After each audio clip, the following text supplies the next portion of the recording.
Today our topic is how to turn pain into power. Life is not always easy. Everyone faces pain, struggle, and challenges. It could be losing a job, ending a relationship, failing at something important, or even losing someone you love. Pain is a part of life. But here is the truth. Pain is not the end. It can be the beginning of something powerful. Pain can teach us, shape us, and make us stronger if we let it. The key is not to avoid pain, but to learn how to use it. This is not just about surviving pain, but transforming it into something meaningful. Let's talk about how you can turn your pain into power. First, understand that pain is inevitable, but suffering is optional. What does this mean? It means that while you cannot always control what happens to you, you can control how you respond. Pain is the event, the situation, the hurt. Suffering is what happens when you dwell on it, when you let it consume you. Think of pain as a fire. Fire can burn you, but it can also warm you, cook your food, or light your way. It depends on how you use it. The same is true for pain. You can let it destroy you, or you can use it to fuel your growth. Let's look at the first step.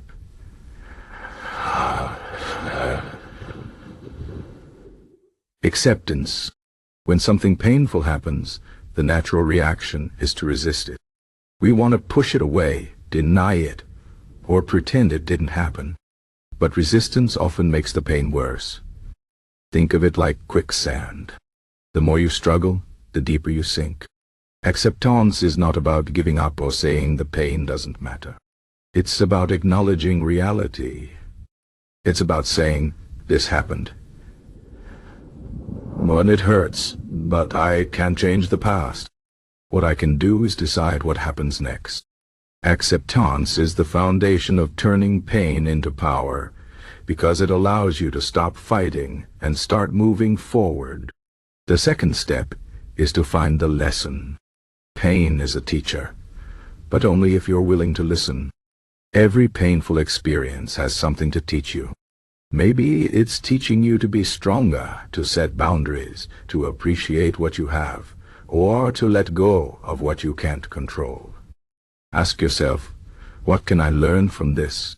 For example, if you lost a job, the lesson might be that you need to develop new skills or find a career that truly aligns with your passions. If a relationship ended, the lesson might be that you need to work on communication or self-love.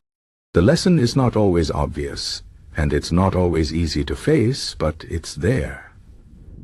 Finding the lesson turns pain from something that happens to you into something that happens for you. The third step is to take action.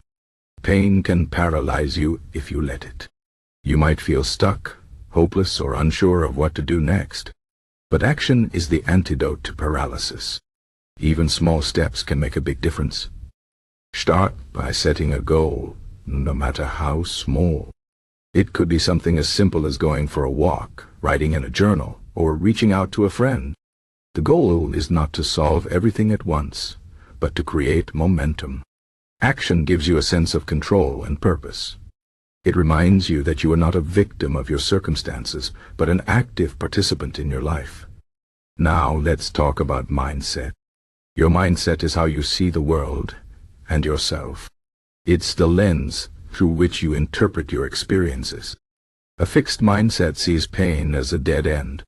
It says, this is who I am, and this is how my life will always be. A growth mindset sees pain as a stepping stone. It says, this is hard, but I can learn and grow from it. A growth mindset doesn't deny the pain, but focuses on the possibilities. It asks, what can I do with this? Cultivating a growth mindset is one of the most powerful ways to turn pain into power, because it shifts your focus from what you've lost to what you can gain.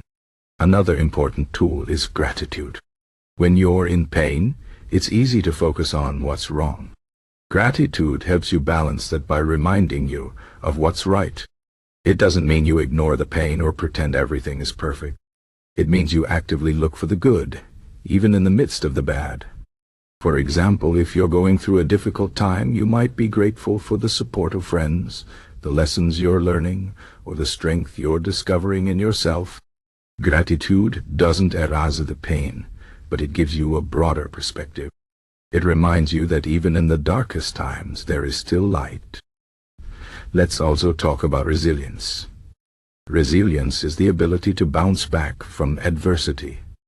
It's not about avoiding pain, but about recovering from it. Think of resilience like a muscle. The more you use it, the stronger it gets. How do you build resilience? By facing challenges head-on, by learning from your experiences, and by refusing to give up. Resilience is not something you're born with. It's something you develop. Every time you face pain and come out stronger, you're building resilience. And the more resilient you are, the more power you have to handle whatever life throws at you. Now, let's bring in the wisdom of Stoicism. Stoicism is an ancient philosophy that teaches us how to deal with pain and adversity. One of the key ideas in Stoicism is the concept of focusing on what you can control and letting go of what you can't. You can't control the past, other people's actions, or many of the external events in your life.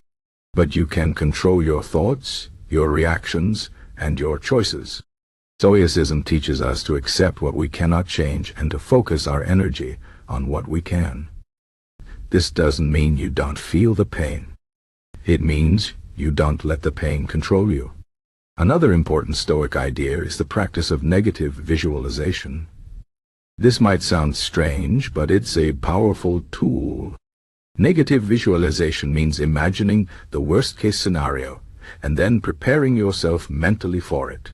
For example, if you're afraid of losing your job, imagine what you would do if it happened. How would you cope? What steps would you take?